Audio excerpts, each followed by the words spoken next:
Hello and welcome once again to the video. Continuing my series, looking at every race in the 2023 Formula One World Championship. Just a simple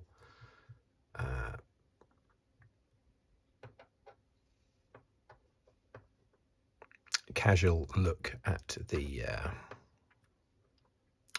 race, just from a fan's perspective, basically. No technical analysis.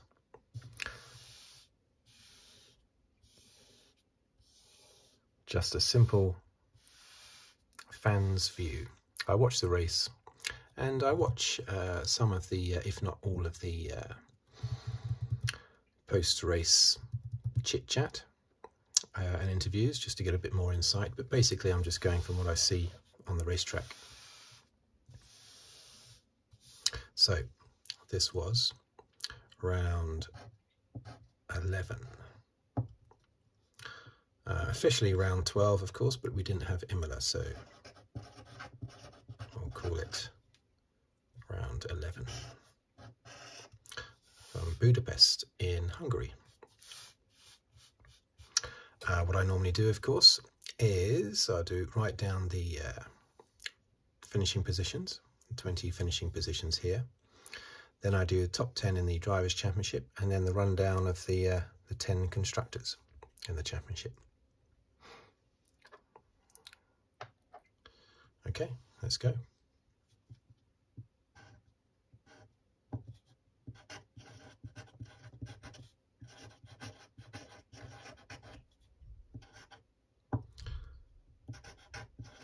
Verstappen, Norris, Perez. Let's make sure it's focus.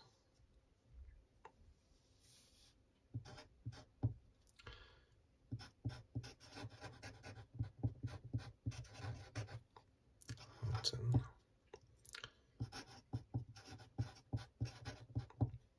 Piastri, Russell,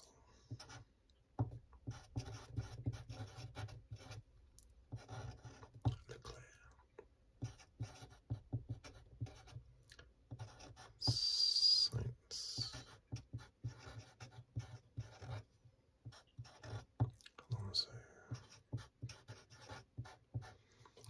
Stroll. I was a little bit paranoid about the focus.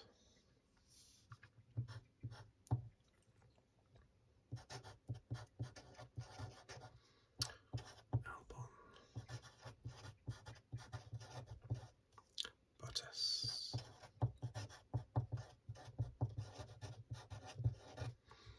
Ricardo,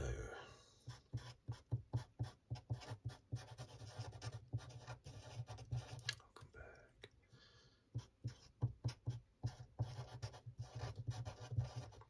Tsunoda, Joe,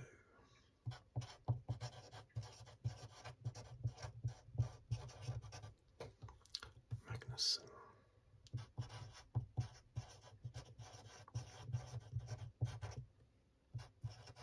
Sargent,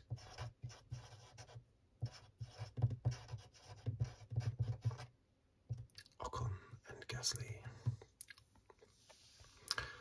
Okay, so top 10 in the championship.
60. Stroll, 45.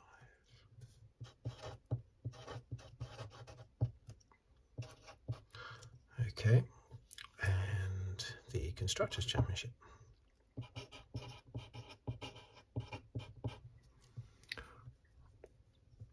Redbull, of course, 452.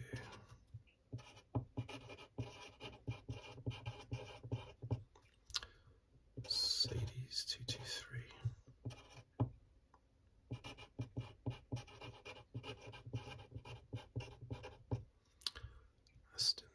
Aston Martin 184.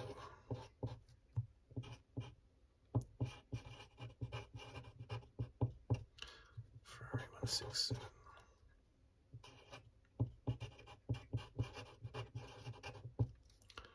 McLaren 87.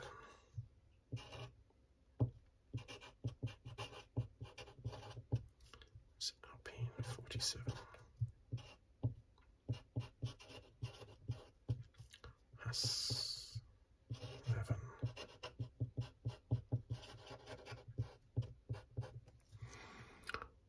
Williams 11.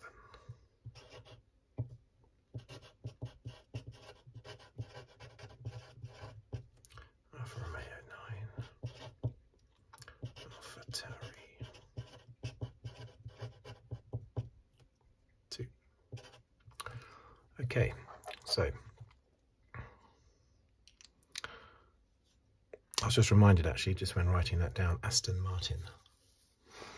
I struggle with the pronunciation of that. I always want to say Aston, just because of the way it's spelt, but of course no one says Aston Martin, do they?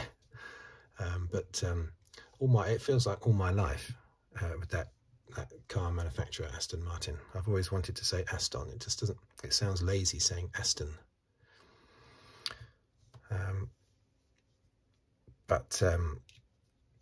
A bit like when so many people say mobile instead of mobile. I just feel it doesn't sound right. Aston. Anyway, for starters, I think, was it Verstappen got fastest lap? I'm pretty sure he did. He had the fastest lap for most of the race anyway. I think he had it at the end. Let's just have a little drink. So, what do we think of that race? Well, for starters, I would say that it's felt like a bit of an anticlimax, I have to say, after Hamilton's barnstorming pole position yesterday. Although after qualifying, Verstappen did say, oh yeah, we were all over the place today, didn't know what we were doing, virtually driving backwards during qualifying, terrible. And yeah, he was only 0.003 of a second behind Hamilton on the front row, and yet apparently it was a terrible time for Verstappen and he was virtually driving backwards. But still, great to see Hamilton on pole. It made us think that it was going to be very exciting with the race, especially Norris right up there as well. All credit to Red Bull and to Verstappen though for doing what they did, but it left the race a little bit of a disappointment, I would say. When Verstappen got past at the start, I thought if Hamilton had managed to stay in second place, I thought there would have been a bit of a ding-dong battle, similar to Silverstone 2021 on the first lap. And who knows what might have happened. You know, they might have come together, Hamilton might have got back past, who knows. But when he lost out to the two McLarens, especially with Piastri in second, I thought Piastri's not going to be able to take on Verstappen, I didn't think. Although he still did very well, Piastri, and he held off Norris. He was comfortably holding off Norris. Although it could be argued that Norris was deliberately holding back because, you know, it's bad for the car, basically, to be within a second and a half of the car in front. So that might be why Norris hung back, or possibly Piastri was just able to keep him a distance behind, a few seconds. So Piastri did very well. Of course, that all got ruined at the first pit stop when they brought Norris in instead of Piastri. A few questions were asked about that. Why didn't Piastri get brought in first? He was the one in front, so that the one in front gets the decision, gets the opportunity to come in first, and they normally always take it. But this time they actually deliberately brought in Norris. I think it's because it wasn't explained at all, but I think, yeah, Zach Brown said it was a deliberate tactic to bring in Norris first. It wasn't explained why, but I assume it's because Norris was third, Hamilton was fourth, so they wanted to avoid Hamilton getting the undercut on Norris.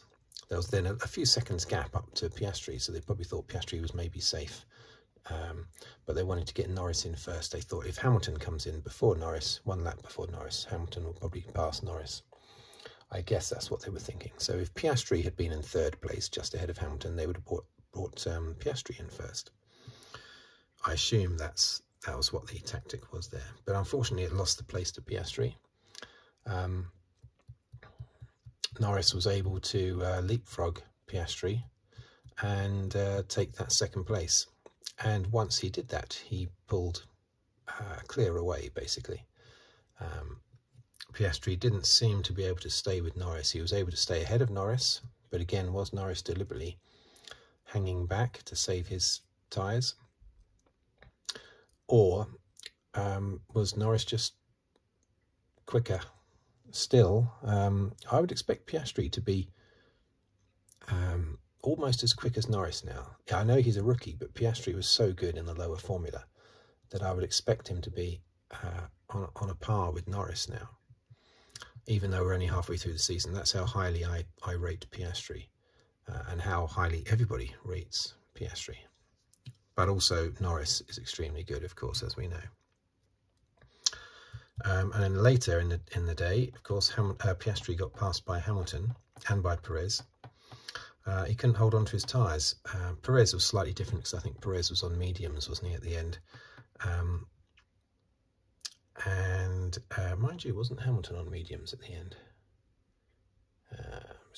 Anyway, Hamilton and Piastri were on the same tyres pretty much the whole race. They were not on different strategies, and yet Hamilton was able to close down Piastri towards the end and get past easily, despite the fact Hamilton was complaining about his tyres and how slow the car was.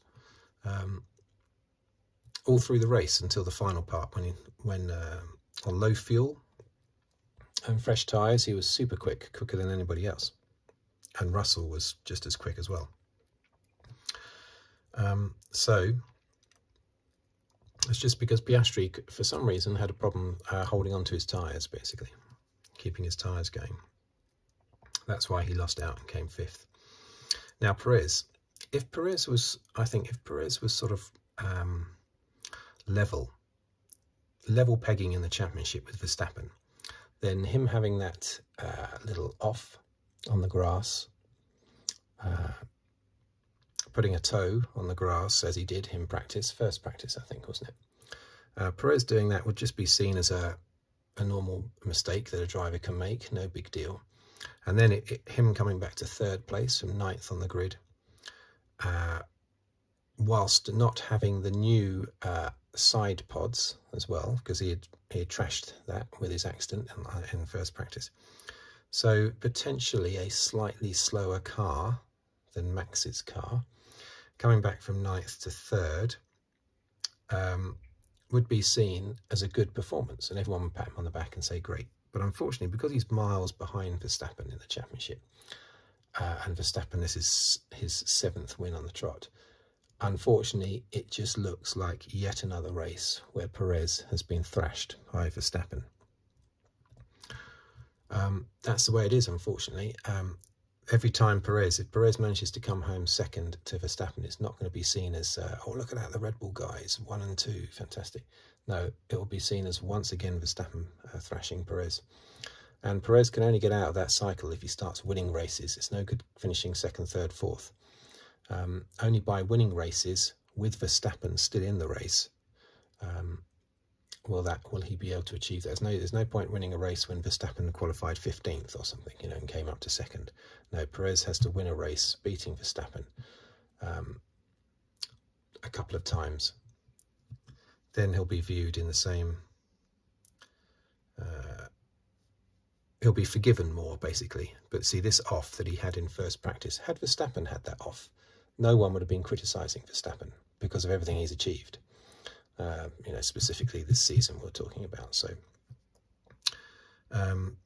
but unfortunately, when the second car does something like that, goes off the track, it's seen as yet another failure by the number 2 driver, and that's a very difficult position for Perez to be in, because no driver can be fault-proof and not make any mistakes at all. Even Verstappen has made some mistakes, little mistakes in races recently. So yeah, a recovery by Perez, but still, you know, even more of a number 2 than he was before the race started. Russell, he was very, very quick. He had that terrible qualifying mess up where they were trying to wait, Mercedes were trying to wait to be the last ones out on track in Q1. And that nearly tripped both Hamilton and Russell up. Hamilton managed to avoid the traffic, Russell didn't. So Russell qualified 18th. So that's a very good recovery by Russell, up to 6th place from 18th. He was very fast at the end, as was Hamilton, on the low fuel, which was very good. The Ferraris, dearie me.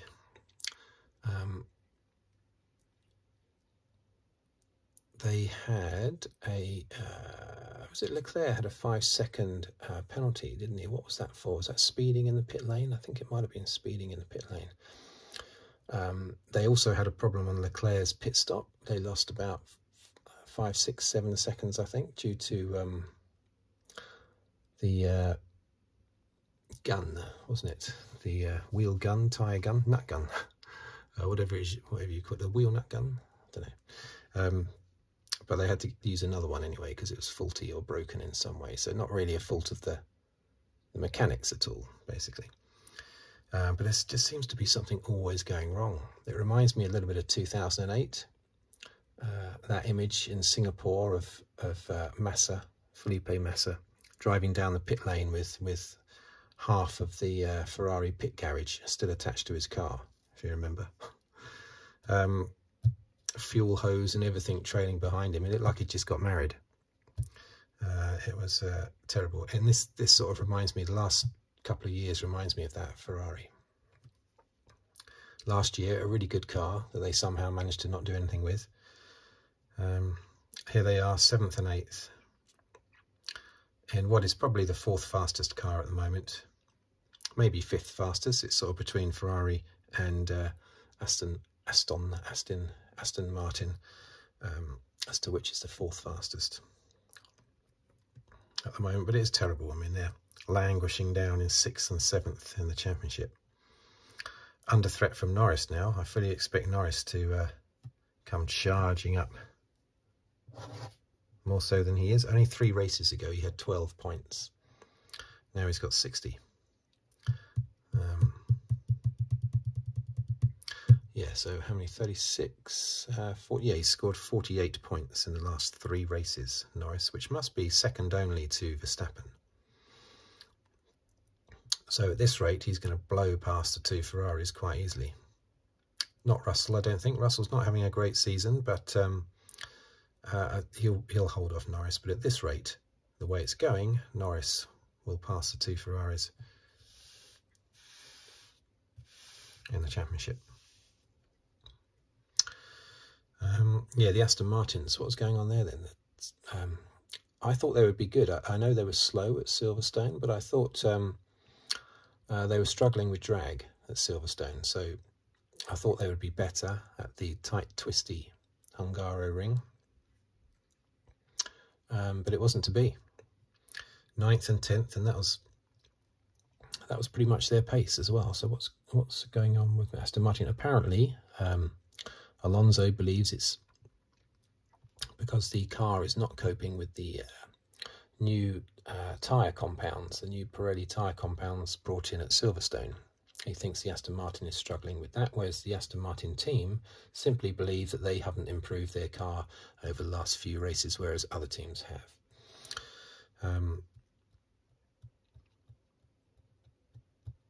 Whatever it is, they're not really under threat, though. I was about to say they're under threat from losing third in the championship, but they're not really, are they? Because Ferrari are struggling as well. McLaren won't get anywhere near Ferrari. I don't think that's too big a jump, I would say. So I think Aston Martin is safe in third because of Ferrari's issues. That should remain third, fourth, fifth, with Mercedes more and more so solidifying their second place. So I don't think those top five will change at all between now and the end of the season, which probably means they will, because I've said that. Oh, Ricciardo, of course. How can I not? I should have started with Ricciardo, shouldn't I? I thought he would do well. Of course, he's in a bad car, isn't he? And I think he has done well. I think 13th. He qualified 13th, ahead of Tsunoda.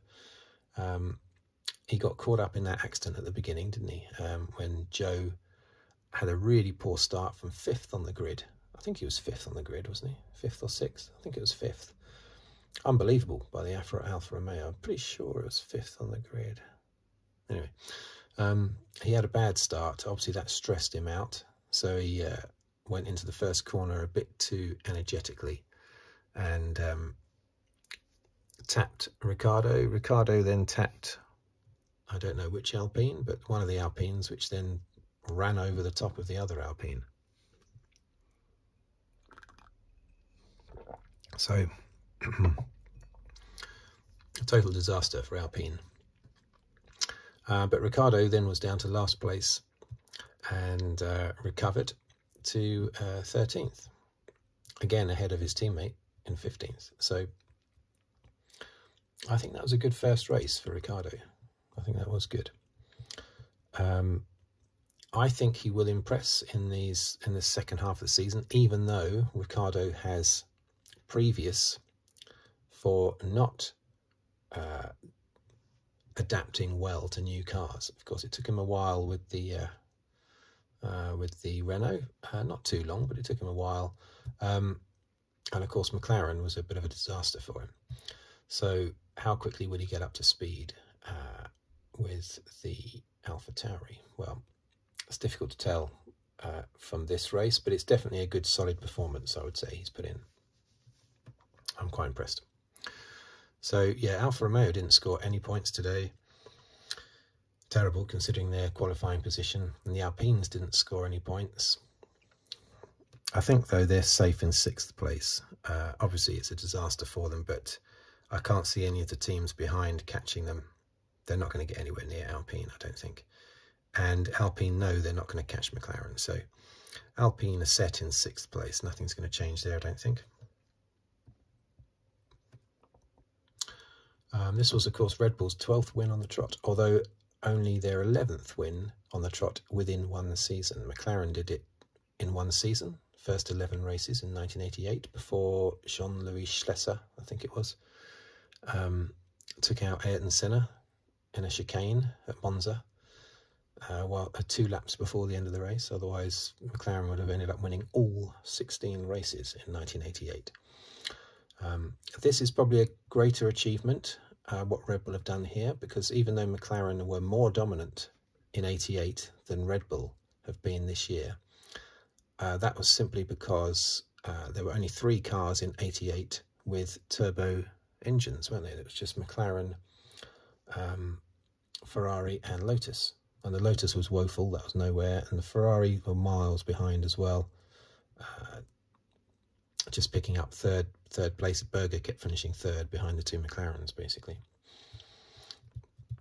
So they had a lot less competition to deal with in 88, did McLaren, whereas Red Bull this year have got a lot more competition. So I think it's been a more difficult thing for Red Bull to do this year than it was for McLaren in 88. So well done, Red Bull.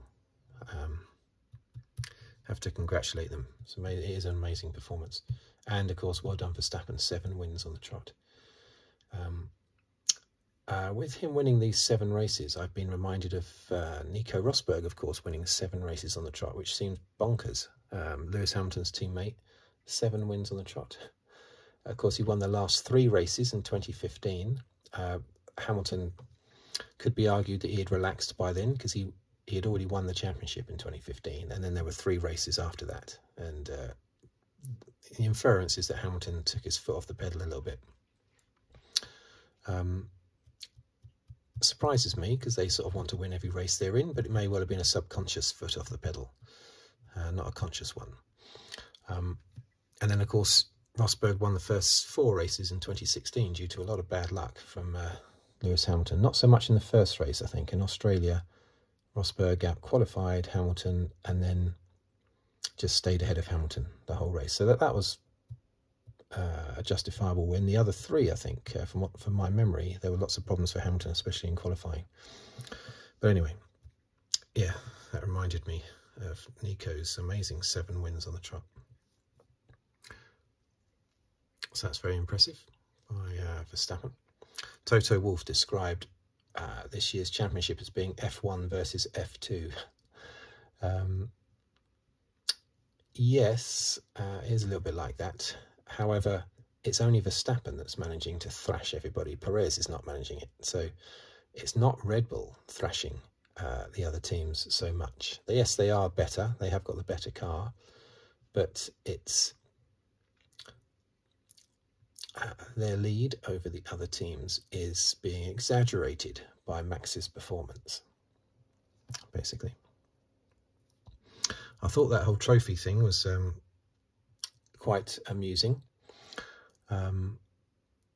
Norris, his champagne trick, which I thought was very impressive, smashing the trophy. Now, with Verstappen, sometimes you can't tell. He has such a sort of poker face. You can't tell whether he's being serious or not. Sometimes he'll be massively sarcastic and then smile or something, and you can't really tell in interviews whether he's being serious or not. He's got that stare, that very intense stare Verstappen has. And when he was having that exchange of words with Norris, I couldn't tell at first. He seemed to be laughing and joking a little bit when they were arguing over who was to blame for the trophy being broken.